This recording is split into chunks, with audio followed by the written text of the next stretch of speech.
बिस्मिल्लाहिर्रहमानिर्रहीम अस्सलाम वालेकुम। Welcome to my channel easy life tricks. अगर आपने मेरा चैनल इजी लाइफ ट्रिक्स अभी तक सब्सक्राइब नहीं किया तो सब्सक्राइब कर दें, साथ बेल आइकन को प्रेस कर दें। आज हम बनाएंगे चिकन पोटैटो नगेट्स जो बहुत ही मज़े के होते हैं। इसलिए मैंने चिकन को उबाल के और उसके छोटे छोटे पीस कर लिए। फिर मैंने 4 अदद बड़े साइज़ के आलू लिए और उनको उबाल के इस तरह रख लिया। ये मेरे पास धनिया है, ये मैंने लिया। बंद गोभी ली।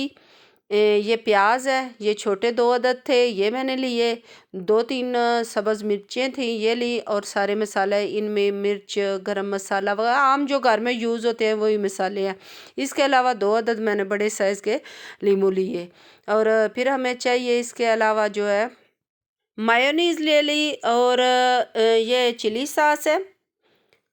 आप केचप भी यूज़ कर सकते हैं, आम जो केचप होती है। फिर एक बाउल लिया और इसमें मैंने उबले हुए आलू डाल दिए और मैश कर लिए इसके साथ।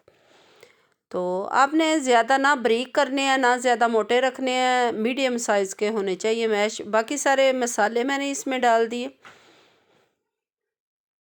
तो कोई ज़्यादा इंग्रेडिएंट्स नहीं इसमें जाते, थोड़े से ही जाते हैं बस, तो बहुत टेस्टी बनते हैं। इसके अलावा बंद गोभी वगैरह जो काट के रखी थी, धनिया, ये सब्ज़ मिर्चें, ये सारी मैंने डाल दी। ये प्याज मैंने डाल दिए।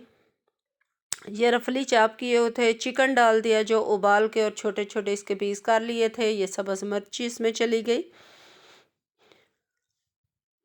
तो लेमन जो है ये इसमें डाल दिया। आप अगर ना चाहें तो ना भी इन डालें, लेकिन थोड़ा थोड़ा खट्टा सा हो जाए तो अच्छा लगता है। ये चिली सॉस डाल दी। ये भी आप अपने टेस्ट के अकॉर्डिंग डाल सकते हैं, कम या ज़्यादा कर सकते हैं। तो मायोनीज़ तकरीबन 2 बड़े चम्मच होगी, ये डाल दी। तो ब्रेड क्रम्स ये मैंने डाल दिए और सारी चीज़ों को मैंने मिक्स कर लिया। अगर आपके पास इस तरह सांचे हैं तो आप उनमें डाल के तो शेप दे लें। अगर आपके पास सांचे नहीं हैं तो आप राउंड में भी बना सकते हैं या हैंड की मदद से भी आप बना सकते हैं। तो मेरे पास ये सांचे थे, मैंने इनके साथ इनको मुख्तलिफ शेप दे लिए। कुछ स्टार की शेप है, कुछ राउंड है, इस तरह। फिर मैंने अंडे 2 लिए और इनको अच्छी तरह फेंट लिया। तो सबसे पहले हम क्या करेंगे, अंडे में डिप करेंगे। अंडे में डिप करने के बाद फिर ब्रेड क्रम्स ऊपर लगाएंगे। तो फिर हम इन्हें डीप फ्राई कर लेंगे। तो ये बहुत ही टेस्टी बनते हैं। आप चाहे मेहमानी को दें, खुद चाय के साथ ये खाएं, बहुत ही टेस्टी होते हैं। और ख़ासकर बच्चे जो है इनको बहुत ज़्यादा पसंद करते हैं।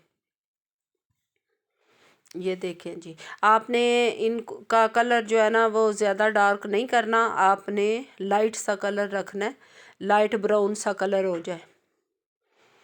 तो फिर हम इसको इस तरह निकाल लेंगे। ये देखें जी, माशाल्लाह माशाल्लाह ये बन के तैयार हो गया है। इसके साथ ही मुझे दें इजाज़त और अपनी दुआओं में रखें याद। अल्लाह हाफिज़।